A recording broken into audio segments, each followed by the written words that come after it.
David Wells back out for the 7th.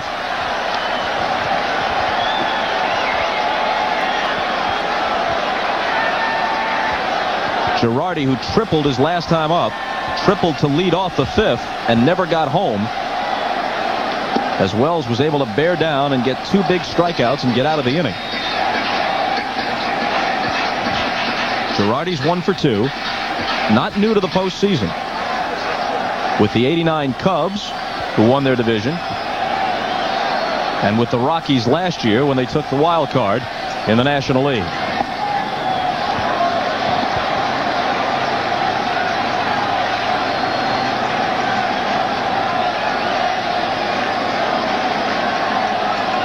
Jeter on deck, and then Raines. Bottom of the 7th, 4-2 Baltimore, trying to even the ALCS. Up the middle, base hit.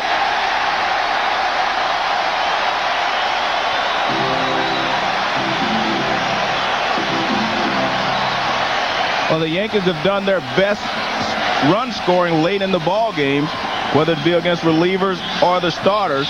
And Joe Girardi gets them another start here in the bottom of the 7th inning with a single up the middle. Fastball, he grounds right over the head of David Wells, and Cal Ripken gives chase, but no chance of making the play. Fastball away, and he just hammers it right back through the box.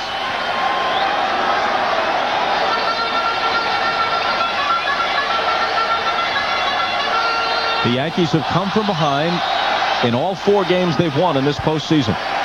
The 3 against Texas, and yesterday to open this series against the Orioles. Jeter is single, flied out, struck out.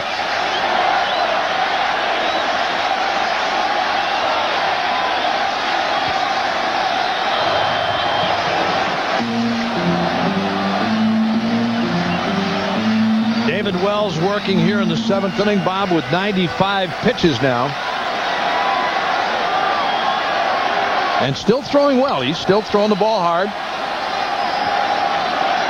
Starting to get to that point in the game where we may see something going in the Oriole bullpen, too.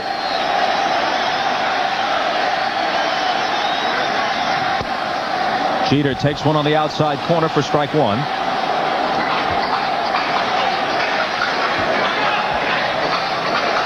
David Wells still throwing hard. There's that last pitch on Jeter, an outside corner fastball. Remember the key strikeout he got to Jeter after a couple of fastballs away, threw him a low inside curve that he chased.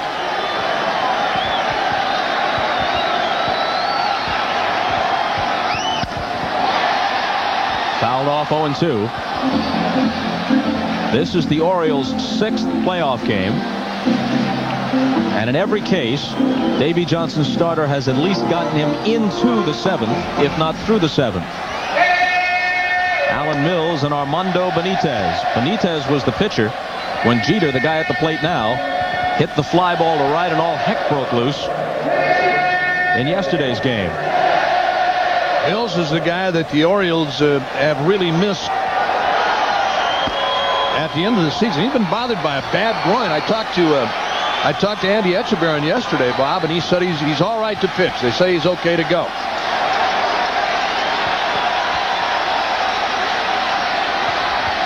Wells ahead of Jeter, 0-2. And he strikes him out. Throws him that curveball on the 0-2 pitch. And now he has 6 strikeouts, and 5 of them have come in the last 2 1/3. And all of them on this breaking ball. It's a good curveball, and this one is a strike. So Jeter has to commit. Watch, it's in the strike zone when it crosses the plate. And Jeter is just fooled by the speed and the break of this pitch. Nice pitch by Wells.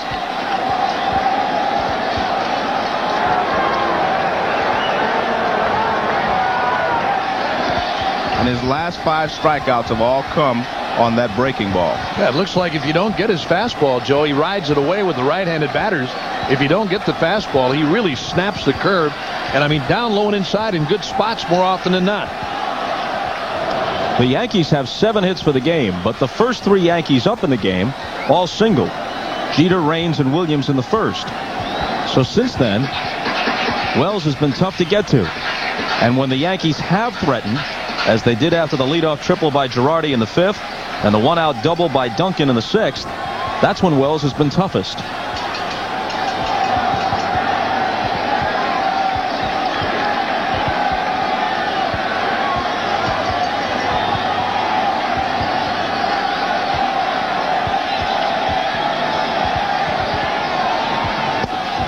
And Raines takes a strike. Well, he's right there on the outside with that fastball time and time again. Look at that Yankee bench. Everybody a little more relaxed because they lead the series 1-0. Here's that last fastball on Raines, right on the outside corner.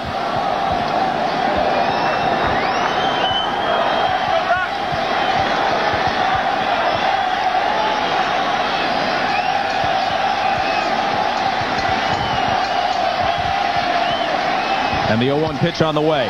Slice to right. Over is Bonilla, and Bobby runs it down. With Girardi retreating to first with 2 out now, and that leaves it up to Bernie Williams. Tonight, all new must-see TV. That means all new episodes of Friends, The Single Guys, Seinfeld, Suddenly Susan, and ER. America's favorite night of television, NBC Thursday.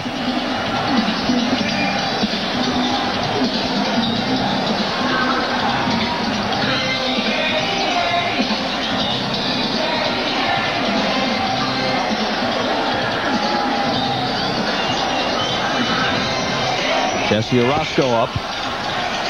This effort by Wells, if he at least gets through, means a lot to Davy Johnson. He had to use 4 different relievers. None of them went that long. Myers an inning and 2/3, but just 16 pitches. But still, he had to use 4 of them.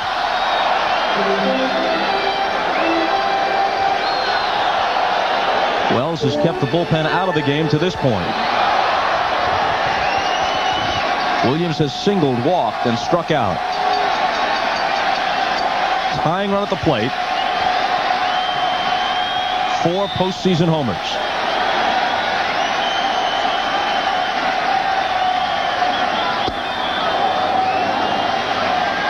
Three of those 4 homers right-handed for the switch hitting Williams.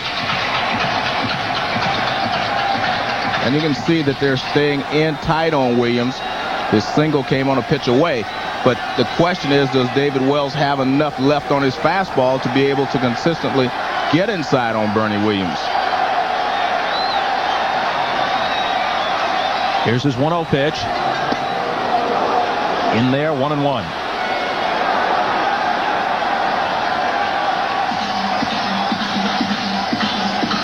And last breaking ball by David Wells. When Joe and I talk so many times about setting a hitter up, and you get that guy up there looking certain pitches in certain situations, and you can go the other way on him and make him take or make him swing at a bad pitch. That's what the whole game is about. Hit hard toward the hole. It's through.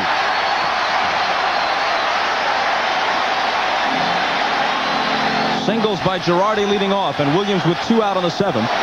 Put runners at first and second for Cecil Fielder. Well, this tells you he's losing a little something on his fastball because he can't get inside. See, he tries to get inside on Bernie, and he's able to handle this one. He wasn't able to handle the other fastballs inside, so I think that tells Davy Johnson that maybe he's losing a little bit, and it's time to take him out. See, he can't get that fastball inside. It's a good pitch. It's right where he wants it, but Bernie's able to get through and get around on it. Had that pitch been a couple of miles an hour faster, he would not have been able to get around on it.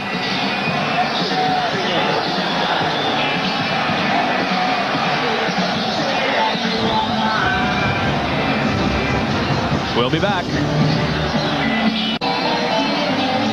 Moments ago, Alan Mills making his entrance. I'd say he's not bashful about it. Let me get there and get going. I tell you what, when I was on deck and they ran in like that, I ran up to home plate. Really, I did, just because I didn't want them to think, you're not in a hurry to get to me, are you? That's right. Yeah. I'm in just as big a hurry to get to you. Normally, that's how you see pitchers come in after the game is over to get to the spread in the clubhouse. Now this guy throws good. Very good fastball, good breaking stuff. He's another hard thrower out of this Oriole bullpen. Well, Mills and perhaps others in that bullpen will try and save it for David Wells, who leaves with the 4-2 lead, but with the potential tying runs aboard in the bottom of the 7th. Mills started his career as Yankee property. Dealt before the '92 season into the Oriole organization. Up and down between the minors and the majors over the next few years. 3-2 this year with an ERA of 4.28. Cecil Fielder 0 for 3. High and away for a ball. Surprised he started Fielder off with a breaking ball, and that was a slider or a cut fastball. I think it was a slider. But the way this guy throws, he's a very hard thrower, and that's not his number 1 pitch. And to start Fielder off with a pitch like that, that's a breaking ball. That's a slider upstairs.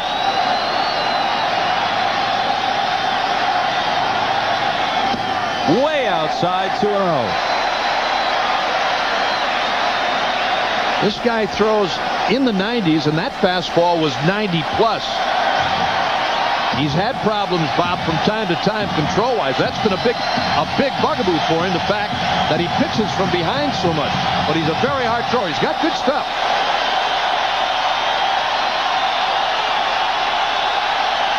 Tino Martinez on deck.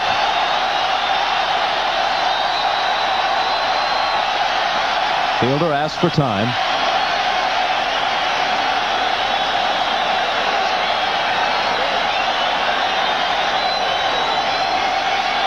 Davey Johnson hoping to get out of the Bronx with a split. Game 3 tomorrow night at Camden Yards. Hit hard and through for a base hit. Here comes Girardi. No throw to the plate. It's 4-3 with Williams stopping at second with the potential tying run.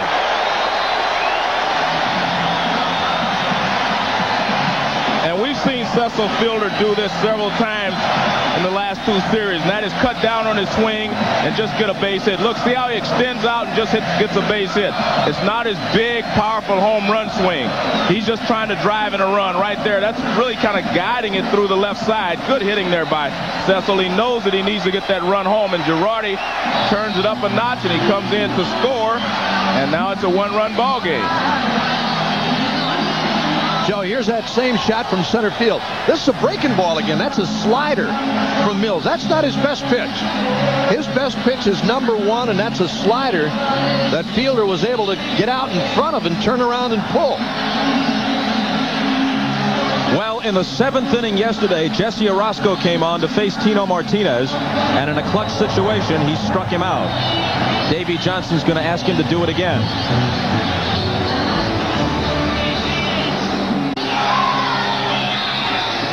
As dusk turns to darkness over New York, the Empire State Building out in the distance. First the Sears Tower in Chicago, then other buildings around the world, plus a few more I understand that are under construction, are technically taller than the Empire State Building, but until a giant ape climbs one of those buildings and starts plucking planes out of the sky, that remains the tallest building on Earth, in my opinion. Good enough for Fay Ray. It's good enough for me. You got it. Yeah, she's still around, Fay Ray. I know she is. You bet. Hey, we haven't run into her. If she could survive that, she'll probably live to be 180.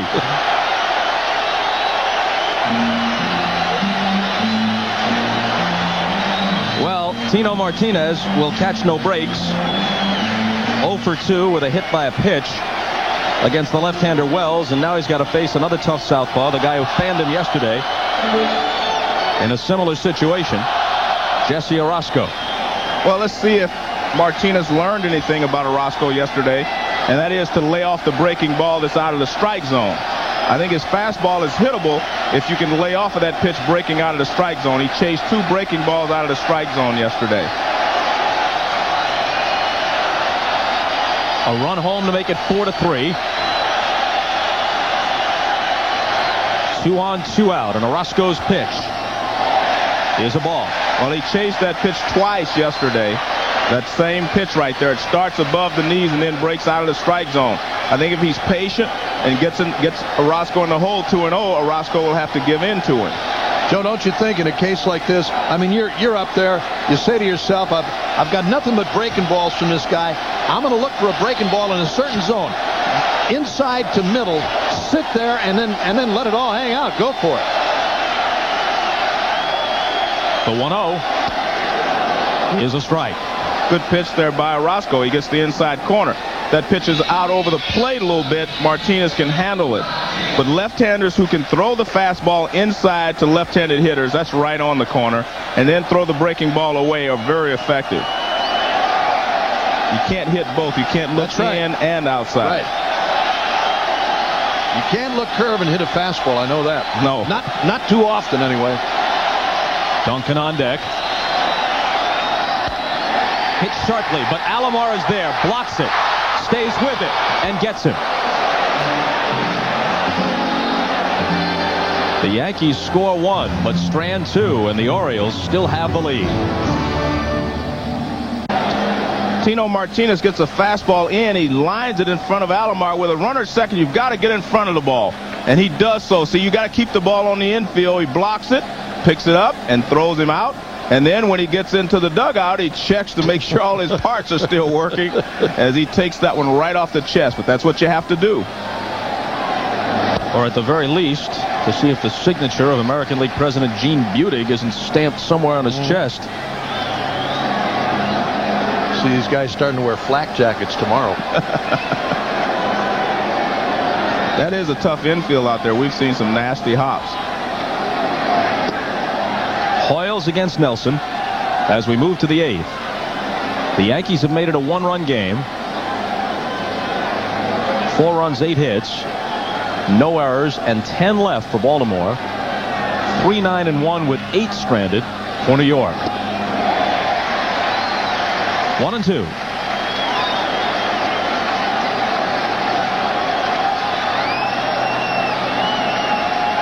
Brady Anderson on deck, and then Zeal in the 8th.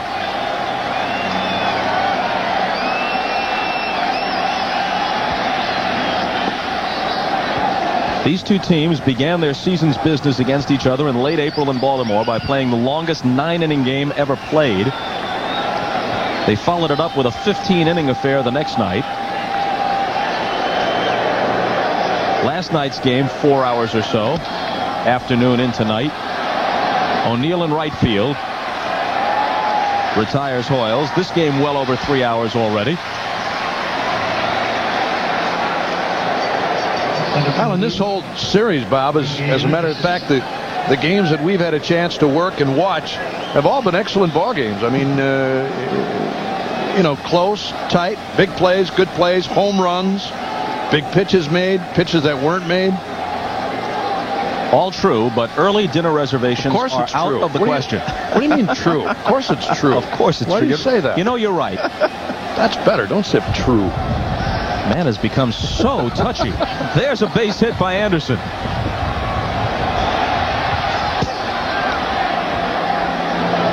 His first hit of the day.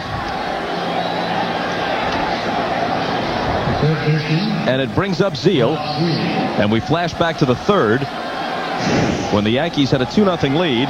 But after Anderson walked, Zeal, sitting on a 3-1 pitch, wallops it over Rain's head and over the wall to tie the game at 2. And remember yesterday when we talked about the keys to this series, it was the power of the Orioles against the pitching of the Yankees, and both all their runs have come today on 2-run homers. The Yankees have scored theirs by getting a lot of singles and moving runners along. A pair of 2-run homers for Baltimore, appropriately in this season where they broke the record by hitting 257. Zeal got one in the 3rd. Palmeiro got one in the 7th. The Yankees with 2 in the 1st and then 1 on the bottom of the 7th. 4-3 Baltimore. And the difference in today's ball game is yesterday they hit 2 homers, but they were solo homers, whereas today they've had 2 runners on. They had a runner on each time they hit the home run.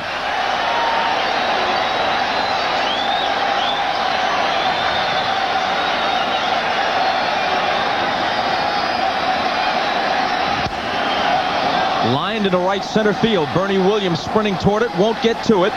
Around second is Brady Anderson. In at third easily. A pair of singles with one out. Runners at the corners. This ball is not hit hard by Zeal at all. Little flare in the right center field. He hit it down around the end of the bat. Drops in for a base hit. Oriole runners winding up at first and third. And Joe Torre heading out to talk things over with Nelson. He's got Graham Lloyd, a left-hander, out there. Well, he's got the switch hitter Alomar next, and then a left-handed hitter Palmeiro. And it's going to be Graham Lloyd coming on. Back to the Bronx after this. The Goodyear Blimp Stars and Stripes. Our thanks to Captain Chambers and the crew for all their shots during today's telecast. No, I'm coming. We were talking earlier about riding that thing to Baltimore. Yeah. I'm not going to ride it to Baltimore, but I'm riding it back on the day off. I'm coming back over here on the day off. I've already talked to the people and remove some of the equipment from inside. Yeah. Inside that gondola. Just to kind of lighten it. Well, actually, to make room where I can sit instead of laying out there and hanging on. I am. I'm coming back Monday in that thing. It's a 5-hour ride from Baltimore with a few gas stops in between. Bob, until this year, Alomar was not a good hitter from the right side. He was a much better hitter from the left side. Graham Lloyd makes him turn around to the right side. And I think he still prefers to hit from the left side, and I think that's one reason Joe Torre is making this move. Plus, it's easier to double him up from the right side. But he's a much better hitter from the left side. Plus, if Lloyd faces more than just this one hitter, the next guy, Palmeiro, is a left-handed batter. Alomar cuts and misses. Well, we finally see what Bob Uecker's been talking about with Graham Lloyd. He says he has good stuff. And, I mean, we've seen two good fastballs right here from Lloyd. He's got a great cut fastball, too, Joe, and a very good slider. And it's one of the areas that he really likes to work down low and inside to a right-handed batter. The one thing that they were so pleased with Lloyd in Milwaukee was the fact that he could work both ways. I mean, right-handed or left-handed batter. He had that good cutter or that good slider to work that way. When he got over, he had a little arm problem. And I was really happy to see Joe put him on to see what he can really do. Put him on the roster. The 0-2 pitch is fouled off. Lloyd was born in Australia. As you say, he had many effective outings with the Brewers, but when he came to the Yankees, along with Pat Listash had a broken foot. Lloyd had a bum arm. And look at those figures. Those are the kind of numbers that make you quick pitch just to get him off the screen.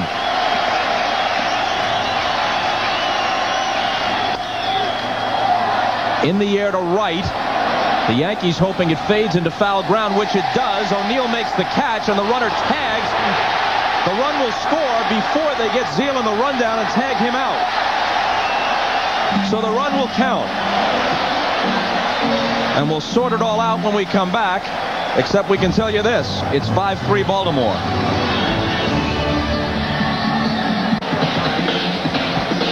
The Yankees might have misplayed this. They could have gotten out of this without the run scoring. Go ahead, Uke. You're right, Bob. Here's a little fly ball hit to right by Alomar. There's O'Neill with the catch in foul territory. Now his throw comes back to Martinez. Todd Zeal, the runner, never went back and tagged the bag. All Martinez had to do, if he didn't tag after the catch was made, it didn't show. There he is. Now he got it. Okay. Just to make sure, I thought he was off the bag, and the throw came back where Martinez, all he had to do was tag the bag for the double play. Had he not tagged up, then Martinez could have stepped on first. Absolutely. Before Anderson crossed, trying to tag up and score from third, and the run would have been nullified. But since Zeal had tagged, then they had to run him down and tag him. They get the double play, but Anderson comes across the plate before the second out is recorded. And that makes it 5-3 Baltimore. Good shot, guys. Didn't know if he tagged up or not. Orozco facing Duncan in the bottom half of the eighth. The Yankees not anxious to give up that insurance run. Lloyd was ahead on the count against Alomar 0-2 after throwing a couple of good fastballs by him. They would have been better off had that ball faded into the seats. Sometimes, but usually in the ninth or extra innings, an outfielder will purposely let a ball drop if he's sure it's in foul ground, if he knows the guy's going to be able to tag and score. Here in the eighth, O'Neill chose not to do that. But I think it's also difficult for him to tell whether the ball is going to be fair or not down the line. It's very close down there. Yeah, I think he makes the right play. And give Graham Lloyd credit. I mean, he gets the out to a tough guy in Alomar, but why they threw the breaking ball around the outside corner instead of the two fastballs, bang, bang, he gets two quick strikes on Alomar and then leaves a breaking ball hanging out over the plate where he hits the fly ball to right. Foul, but picks up the RBI.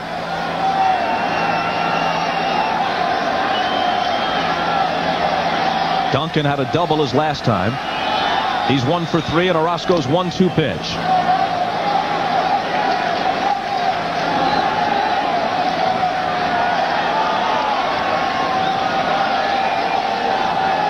Jim Leyritz is in the on-deck circle. O'Neill is the next hitter due. But as we've told you several times, Hall is really struggling with the bad hamstring. Struggling at the plate where he can't push off, in the outfield where he's hobbling. And with the left-hander Orozco on the hill, Torrey will go to his reserve catcher Leyritz. And Duncan hangs in. And those of us who have experienced a hamstring know that nothing else but a long rest is gonna get it right again. I don't care how much they strap it, how much heat treatments you take, how much coal they put on it, ice, heat, ice, heat. Nothing helps but rest with a hamstring. And there's no way, Joe, you can tell a guy to go halfway, half speed. Duncan goes down swinging. And now let's revisit that play, which ended the top of the eighth. Now here it is again. This is a breaking ball left out over the middle by Graham Lloyd. Alomar knows the ball's going to be in foul territory. It's drifting toward the seats and right. There's Paul O'Neill catching that ball just in foul territory. Zeal, who had tag, draws the throw from O'Neill. Martinez cuts it off. Here's Alomar. Somebody tag. Hey, be ready. Be ready. Go. You tagged. Go. Well, the reason he's telling them to go is so they won't tag him absolutely before the runner crosses the plate. And again, Joe, the sequence of pitches from Lloyd to Alomar, again, the first two good fastballs that he threw by him, and the breaking ball down, and the breaking ball that he left out over the middle of the plate.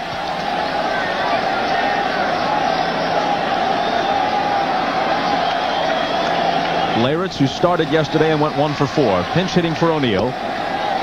2-0. This is the first time in the postseason that the Yankee bullpen hasn't been perfect or close to perfect. Nelson and Lloyd unable to hold the Orioles in check.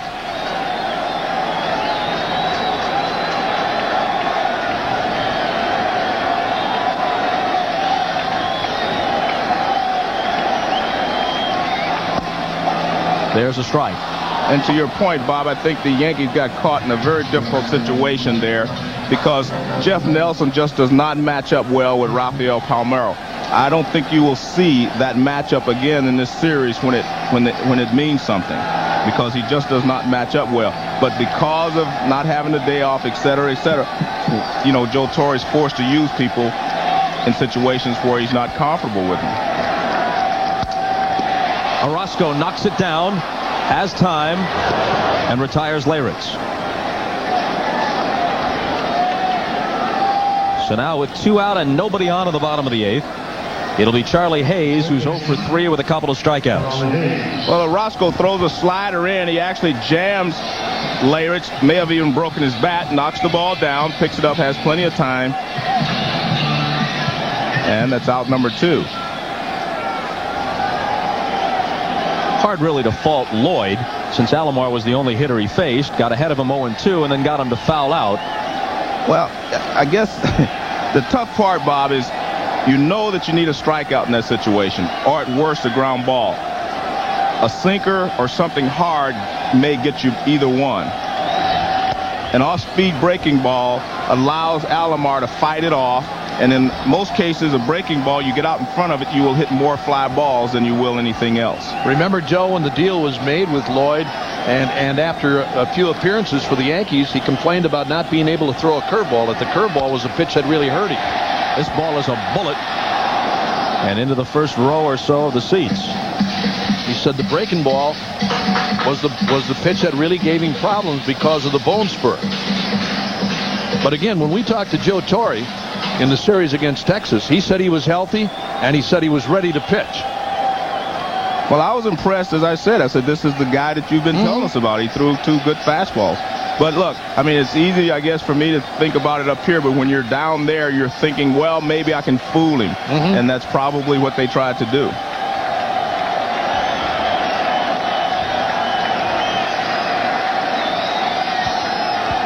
The 0-2 pitch. Ripken with the dive, can't get it. A 2-out single for Charlie Hayes.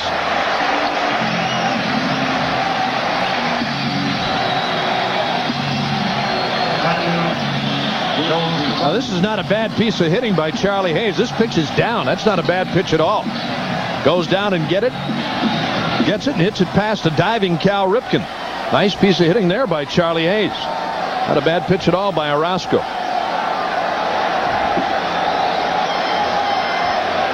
This is Pat Dobson, the Oriole pitching coach, coming out now to talk with Orozco. Dobson, one of those 4 20-game winners for the 1971 pennant-winning Orioles. Along with Dave McNally, Mike Cuellar, and Jim Palmer. 4 20-game winners on one team. Armando Benitez.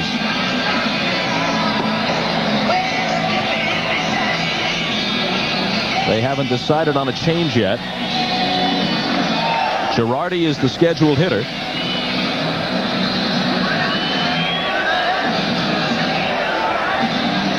And it looks like they're just discussing how they should pitch to him.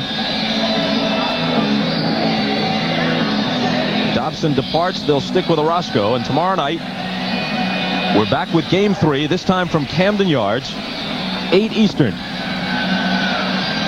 5 Pacific, of course, as you all know. 7 Central, 6 Mountain.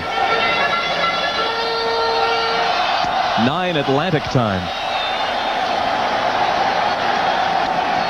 If you're satelliting out of Europe, figure it out for yourself. Go on.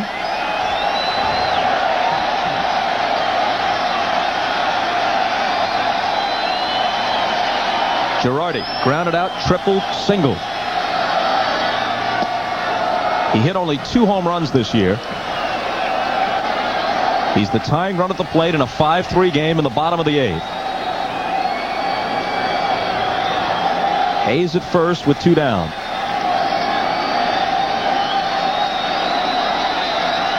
Jeter at the top of the order on deck.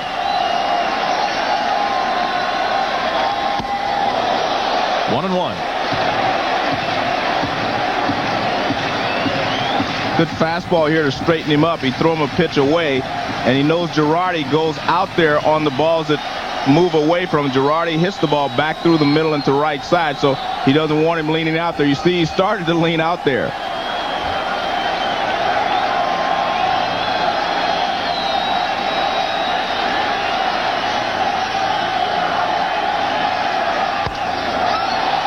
Center field, Brady Anderson drifting into right center, calling Bonilla off and making the catch. The Yankees are down to their last 3 outs. Orioles coming up at the top of the 9th when we come back. NBC's coverage of today and tonight's American League Championship Series is brought to you by Nissan. We remind you that life is a journey. Enjoy the ride. By Wendy's and the new bigger, plumper grilled chicken breast filet sandwich. Try one today. By JCPenney, celebrating 94 years of serving you. And by Gatorade Thirst Quencher, because every athlete has the right to be quenched. Life is a sport. Drink it up. Lloyd, the left-hander, back to work at the top of the 9th. Rafael Palmeiro whose 2-run homer his last time up in the 7th snapped a 2-all tie. The Yankees crept back to within 1 with a run in the bottom half of that inning. But the Orioles got some breathing room on the Alomar sacrifice fly in the top of the 8th. It's 5-3 as they bat in the 9th. Leyritz stays in the game after pinch hitting for O'Neill. Leyritz is playing right field, which accomplishes a couple of things. Joe Torre doesn't have to use an extra reserve, and he keeps 2 catchers in the game just in case the game should go to extra innings and something should happen to Girardi, because he has no other reserve catcher.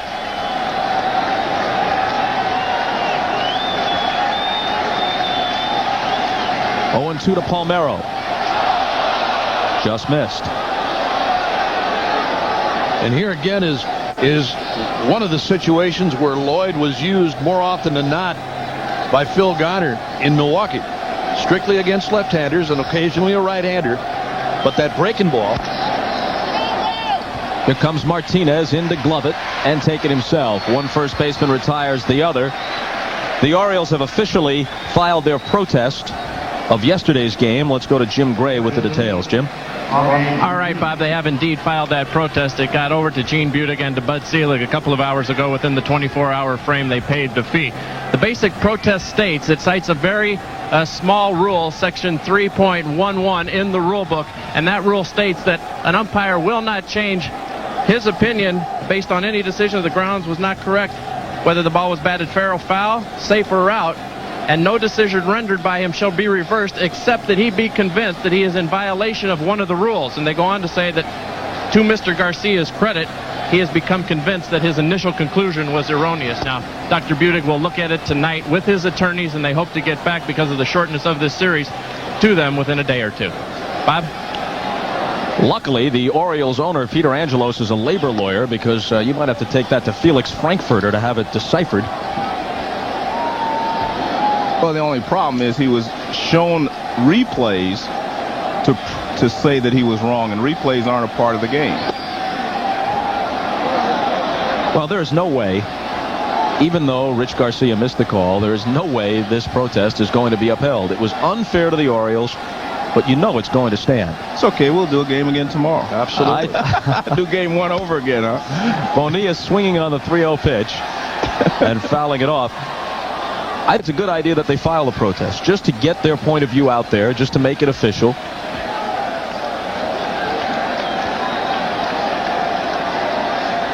They ask in the protest, by the way, that the game be picked up from the point of the disputed play.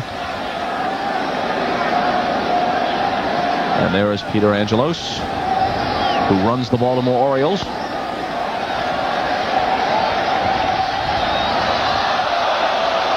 One thing should be clear. The brief celebrity of young Jeff Mayer aside, the most famous denizen of the right field seats at Yankee Stadium since Sal Durante caught Roger Maris's 61st home run ball 35 years ago. That aside, as Bonilla, after being ahead 3-0, goes down on strikes, the 4th time he is struck out today. He walked and then struck out 4 straight times. One thing ought to be clear, and we've seen it a few times today with balls down the left field line. This is very simple. If the ball is on the field, no matter how much you want a souvenir, don't reach out and touch it.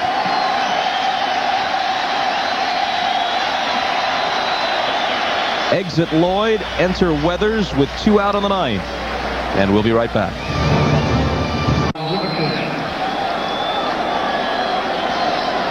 George Steinbrenner facing the prospect of the short trip down to Baltimore, with just a split in the first 2 games at home and the next 3 scheduled for Camden Yards. David Weathers out of the bullpen, trying to take care of Ripken and send it to the bottom of the 9th as a 2-run game. 5-3 Baltimore.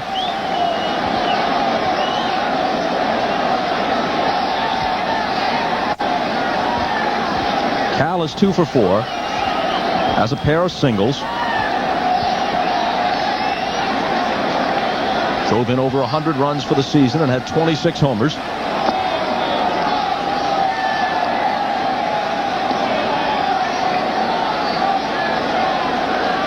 In the bottom of the 9th, Pettit, the game 1 starter, well fortified against the elements. And Dwight Gooden, who's just a spectator in the postseason, not on the active roster. In the bottom of the 9th, Jeter, Raines, and Bernie Williams will be the New York hitters. Weathers gets ahead 1-2.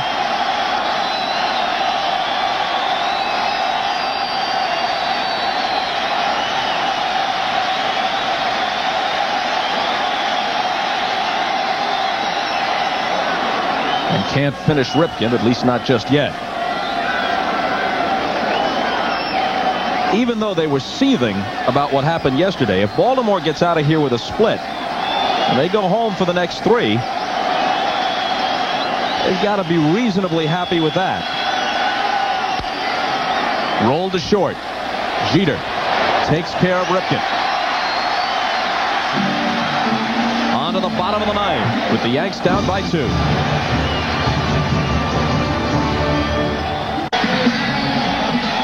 Davey Johnson with some changes as we move to the bottom of the 9th. He'll ask Randy Myers to close it. And after Bobby Bonilla hit in the top of the 9th, striking out for the 4th time tonight, Tony Tarasco comes back into the game, back to patrol right field, hoping for a less eventful inning than what greeted him yesterday. And another reminder, all new must-see TV coming up. New episodes of Friends, The Single Guys, Seinfeld, Suddenly Susan, and ER. That lineup is America's favorite night of television, NBC Thursday.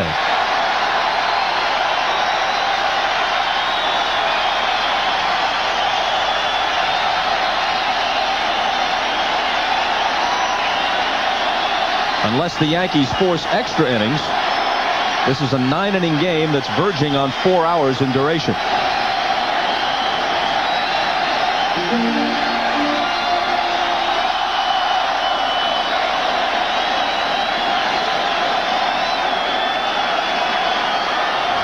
Myers, the loser last night on the homer by Williams, starts Jeter with a strike. If Jeter or Raines can get aboard, then Williams would be the tying run at the plate against Myers. Well, as you said earlier, Bob, all of the Yankees' postseason wins have come when they were behind in the game.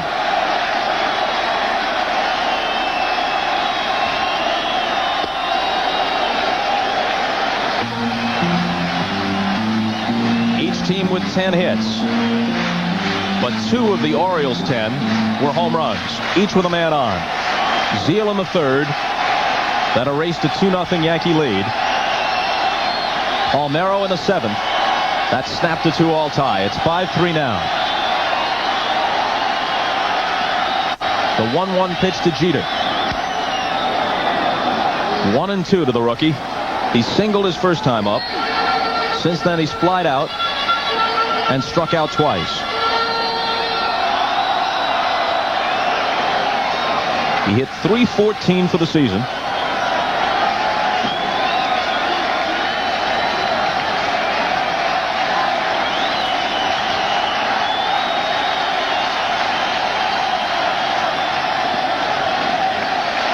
Two and two, and were it not for Alex Rodriguez up in the great Northwest, they'd be talking about Jeter perhaps as the shortstop of the future in the American League. Oh, yeah? Here's a guy who could, in theory, have a Hall of Fame career and never start in the All-Star game. If he stays in the same league as Rodriguez. Toward the hole, a base hit.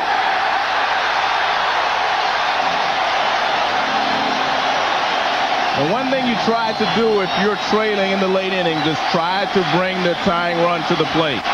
And this is what Derek Jeter does for the Yankees here. He brings the tying run to the plate. That's all you can ask.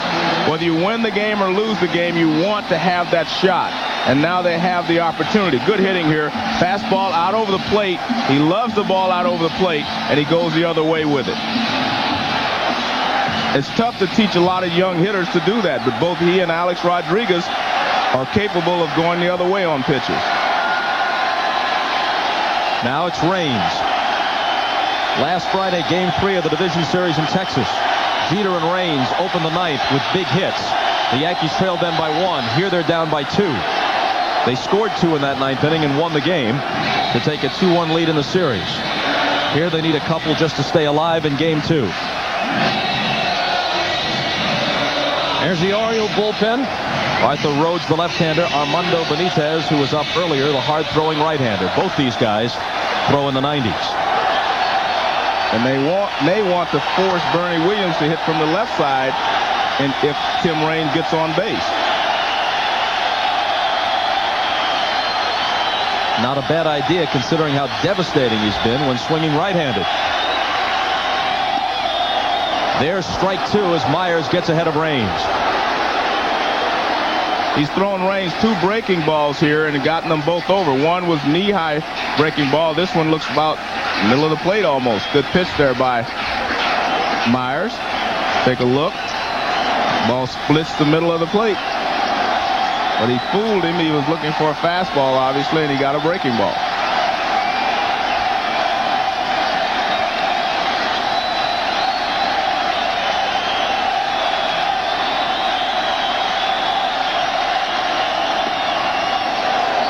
One and 2 to Raines. He's 1 for 3 with a walk.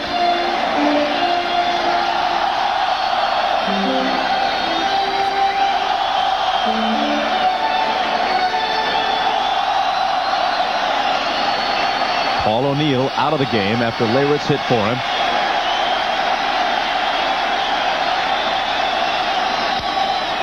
And that's out of play. And again, Randy Myers staying with breaking stuff here on Timmy Raines. Another one of those guys that's got that rider, that tailing fastball, run down and away, and not ashamed at all to come inside. Davey Johnson with a chance to win. Joe Torre down by a pair.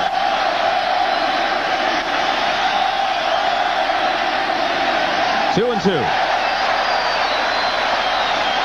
I still think every once in a while you got to show a hitter something different instead of away. Whether you throw a breaking ball down and in or a high inside fastball, something to get him off the plate. I mean, something to get him from leaning out over the plate against you all the time. Raines did not hit a home run from the right side this year. All 9 of his home runs came left-handed. Full count. Well, how daring do you want to be to stay out of the double play even though you're down 2? Well, this one is awfully close on the outside. I'm surprised Raines didn't have a hack at that. I'll tell you what, I think he got a break there. I really do. And again, a good call by Dale Scott. Very, very close pitch.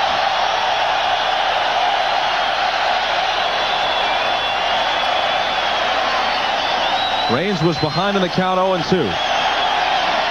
He's hung in and stretched it out full.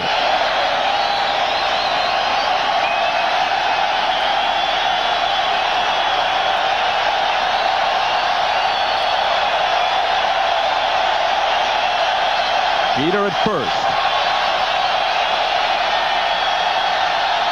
Not going. And a swing and a miss rather than a tip. Raines was contending that he tipped it and Hoyles didn't hold it. And Torre will come out to plead that case. But Dale Scott says no, he just missed it, and since first base was occupied, Raines can't run on the play.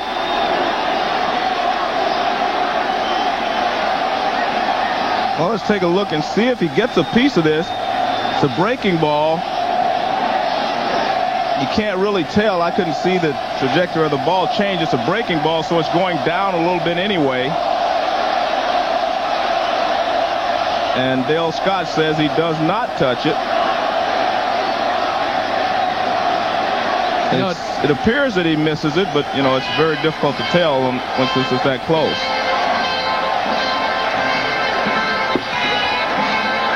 No real reaction from Chris Hoyles either because of the runner at first. And it's a moot point. I mean, if he swings and misses, forget about it. It's a strikeout, or even if he foul tipped it, which he didn't. Raines contending he did. It really didn't look like it after you looked at it 2 or 3 times.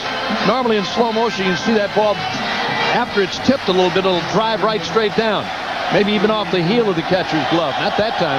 Well, maybe he was just trying to steal one since it popped out of Hoyle's glove. Makes Scott believe that's what happened. Now Williams. The last pitch Myers threw him. He hit a mile to end the game in the 11th. Here he takes ball one. Myers left the breaking ball out over the plate in last night's ball game, up a little bit. If he throws him a breaking ball as he did there, he's going to make sure he gets it down.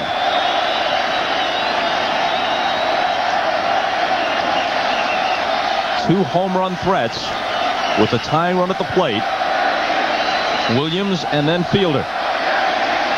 One out of the ninth.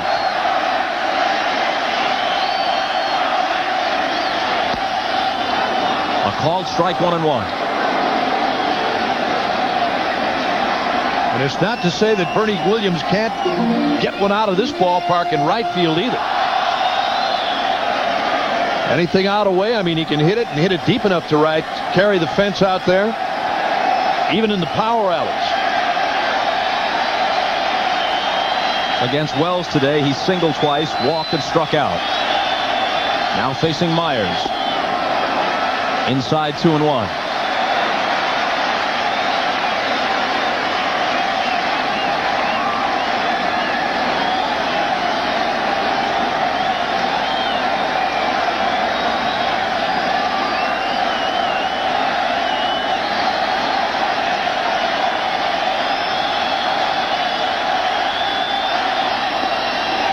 And that one's down low, 3-1.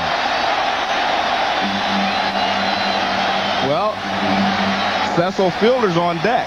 So how risky is this pitch? It's very risky because I don't think you want to put the tying run on and bring the winning run to the plate.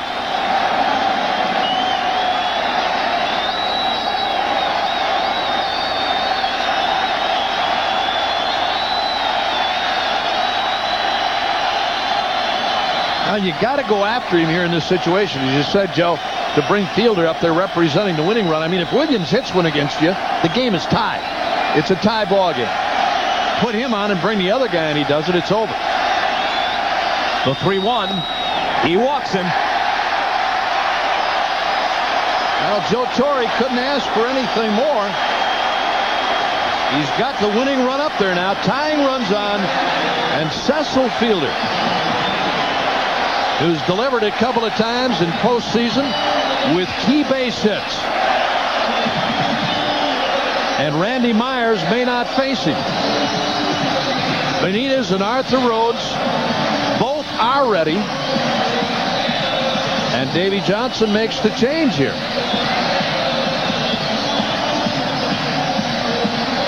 Here comes Armando Benitez.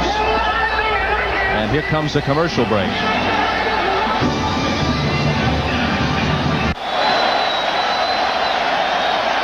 It's taken more than 4 hours to reach this point. The tying runs on base. The winning run at the plate. In the person of Cecil Fielder. Against Armando Benitez. It was Benitez who gave up the disputed home run to Derek Jeter yesterday. And he raced all the way out there to right field to argue the call, and in fact bumped Rich Garcia. That was kind of overlooked in all the hubbub. Fielder hit 39 home runs this year between Detroit and New York. He obviously is not speedy. He hit into 18 double plays. He could end it either way with one swing. Well, the one thing that's important is for Bernie Williams at first base, because they're not holding him on, to get a big lead and make sure he takes out somebody at second base on a ground ball. That's his only job right now, to break up a double play on anything hit on the ground.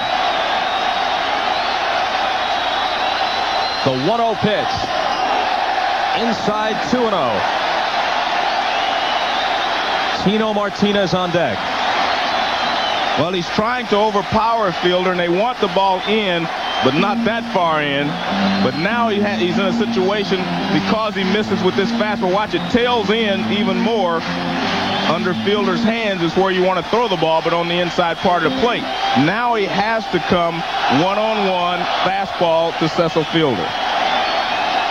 Fielder's 1 for 4. A single his last time up.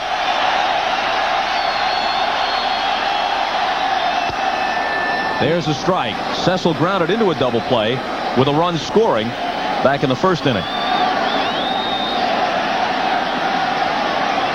Ernie Williams at first. I was going to say too, Joe, with Palmeiro playing behind him, and again, you're talking about the big lead.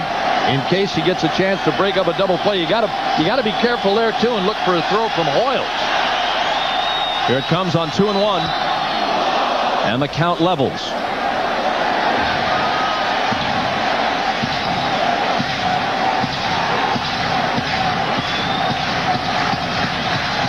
Well, you take a look at Benitez when he just humps up to throw one, puffing those cheeks out, putting every ounce of energy into it.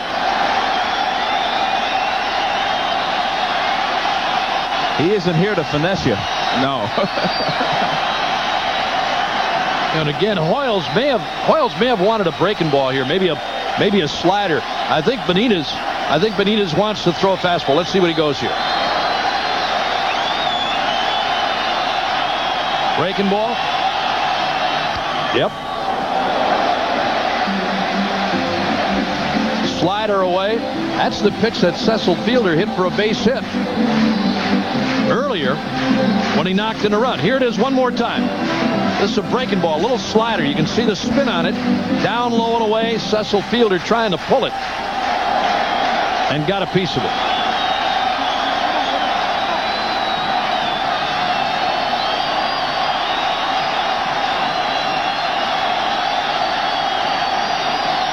Another 2-2 pitch.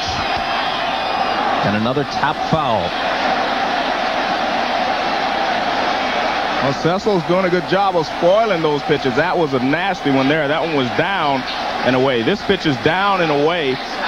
Difficult pitch, but Cecil spoils it. Look, watch the location of this pitch. I mean, that is just, actually, you have to give Cecil credit. He fouled it off. Not much else he could do. He fouled pitches off and hope for him to make a mistake. His backside wasn't in there too good. His mind was saying stay in there, but... And another foul ball.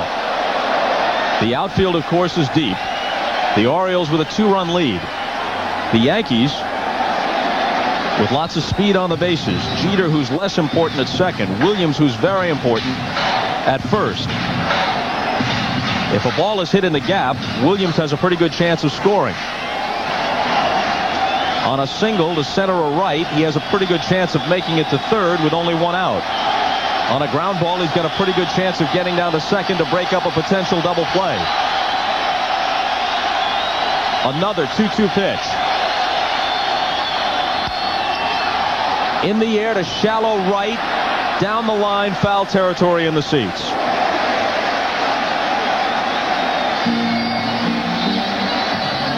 Well, we've seen Cecil Fielder throughout this postseason stuff consistently give himself up and try to go to right field on a pitch that's really tough to handle for him. Hit the big home run against Texas, and then a couple of big base hits to right field, to the opposite field. It's the second time that Hoyles has gone out to talk to the Benitez, and every pitch has been away. I think Hoyles wants to find out if he feels comfortable enough to come inside with a fastball.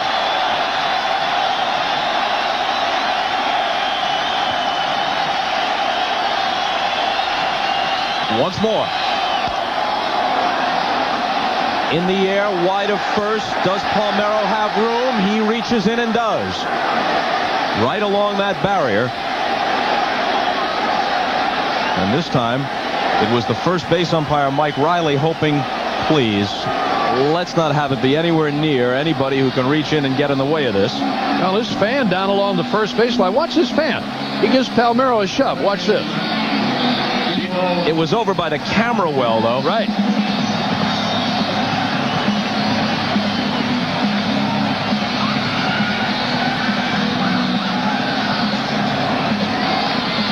Well, he threw a fastball in, and Cecil was late on it. That's the pitch that I think Hoyles wanted him to throw earlier in the count, but he wasn't comfortable doing it, but I think he talked him into it. Fastball in was the right pitch for that situation.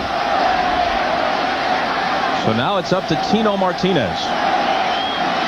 Having an unproductive postseason so far. 117 RBIs, though, during the regular year. 0 for 3 and hit by a pitch in this game. Won a 15-inning game in Baltimore earlier this year with a grand slam at Camden Yards. Well, definitely with power. Here's a guy, Benitez. Great fastball. Just sit and go for it here. Well, he's only had 3 at-bats against Benitez, meaning Martinez, and he has had 2 base hits. He's 2 for 3. If it's Duncan, it's a different story who's due next. But this guy's got power. Got it, air it out. 2-0. Mariano Duncan on deck.